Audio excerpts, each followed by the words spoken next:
All right. Notice my hair is a little crazy today, all that rain outside, but that's okay. That doesn't affect us reading our book.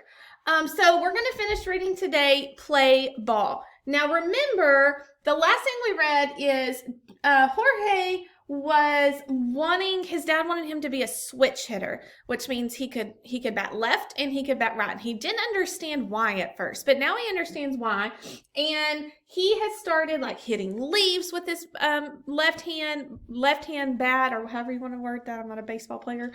So let's find out what happens now. His real name was Hector, but the team members called him El Flaco, the skinny one.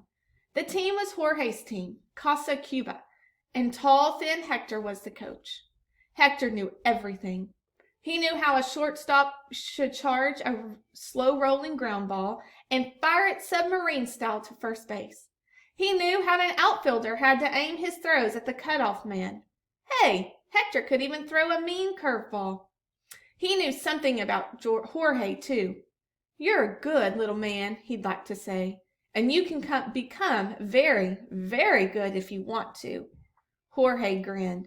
He sometimes felt as if Hector was a second father to him. Today's practice was over, but Hector was still on the mound, pitching to Jorge. If the pitcher was right-handed like Hector, a left-handed batter had a split second longer to gauge his swing. A curveball bent in toward him, too, gnawed at his ribs, and then away. Jorge was beginning to understand what Hector meant when he said, "Baseball is a game of inches." Hector threw again, a slow curve. Jorge timed his swing and drove a clean line drive into center field. "Botso, you're doing it," Hector called out happily, pounding his fist into his mitt. They walked together into the outfield to pick up the batted balls. Very soon, Casa Cuba would play its arch rival, Club Cabrera, one of the top teams on the island. And Cabrera's coach was Jorge's dad. Hector looked down and smiled at Jorge. "You ready for that, little man?" Jorge swallowed hard. "Am I?" he wondered to himself. A trip to New York City. It was big. It was bigger than big. It was grande. Jorge and his little sister Michelle had never seen so many people. "Hold my hand," their mother kept saying, and they did. A person could get lost here, easily. They visited Chinatown. They went to the top of the Empire State Building. They strolled through Central Park, but the best was yet to come. On this day, they took the subway. When they emerged from the underground, Jorge's father pointed. "Look, there it is." Jorge blinked in the afternoon sunlight. Up ahead, on a high concrete wall, big letters blared the name, Yankee Stadium. Jorge caught his breath. Babe Ruth had played here, and Mickey Mantle the greatest switch hitter in baseball history. How do you think Jorge's feeling right now that he's at Yankee Stadium for the very first time? I think that he's feeling pretty excited because it said Jorge caught his breath. So that text lets me know that he is excited and a little nervous all at the same time. They followed the crowd around a curved walkway that led inside and took an escalator to the upper deck. From his seat overlooking the right field foul line, Jorge looked down. His eyes traced a path from the smooth, dark infield to the ocean of green grass, to the hanging roof trim, and on up into the summer sky. Now, did you notice all of that, the way that they worded that, the ocean of green grass? The way that they used those words to help us visualize what that might look like. The smooth, dark infield, the ocean of green grass. Ocean is big, so that lets me know he sees a big green grass area. There was a little flower garden behind a part of the outfield wall. His dad passed Jorge a pair of binoculars. Small monuments were in the garden. It was all so real and unreal at the same time. Jorge's father spoke softly. "Their names are all there. The Bay, Lou Gehrig, however you say his name, and the others, forever." Jorge gazed at the monuments. He put the binoculars down and he paused. "Someday I'm going to play here," he announced excitedly. His mother and father smiled at each other. He will. I know he will, Michelle blurted out. Just then the Yankees broke from their dugout. Tall Dave Winfield jogged gracefully into right.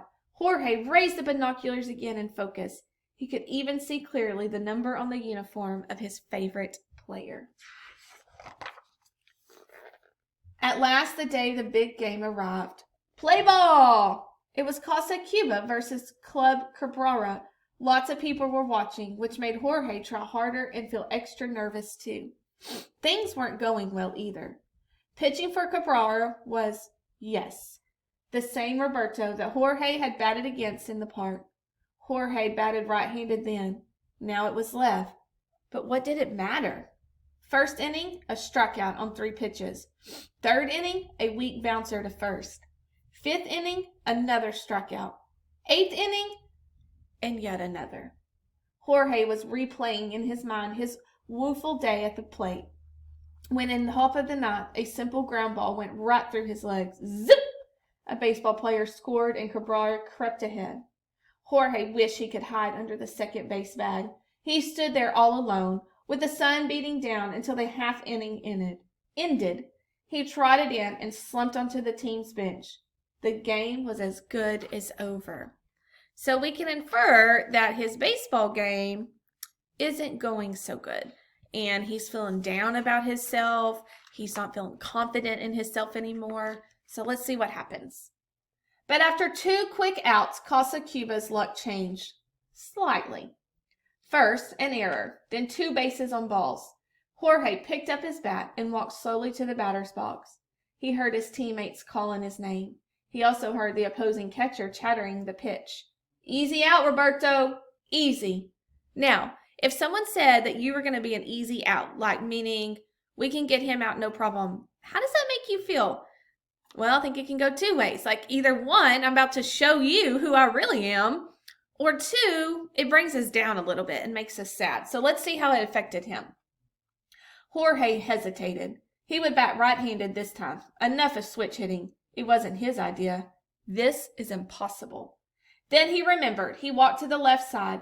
If it really was a game of inches, he would take his 1-inch advantage. He crouched as Roberto fired a sidearm rocket. Jorge saw the ball coming. He swung. It was only a foul tip, and yet it felt good. Yes, you can. Roberto delivered again. Jorge swung. The bat whipped around in one complete arc as its fat part caught the ball perfectly. Jorge, already running, saw the ball zoom over the second baseman's head and higher, still into the alley in right center. Go! He didn't need to slide into second base, but he did for the sheer joy of it. He knew 2 runners had scored on his double. Casa Cuba had won.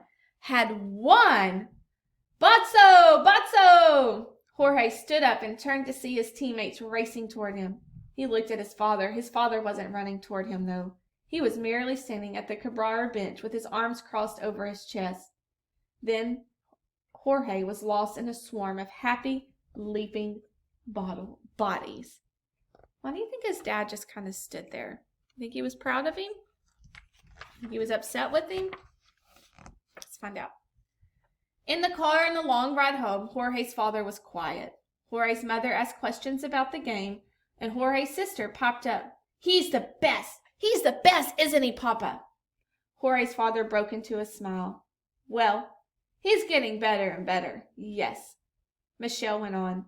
Can we stop for pizza and can I choose the toppings, please? Their father chuckled. Pizza? Okay, but Jorge gets to choose tonight. It's 2 toppings, 1 for the right side and 1 for the left. So let's talk about here.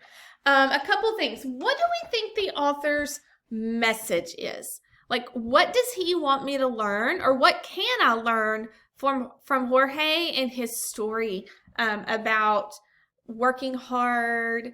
I think that we can learn that new skills are hard, but if we persevere or we keep trying, that we can be successful at things. It says, It says working hard and sticking with something can help you achieve your goals.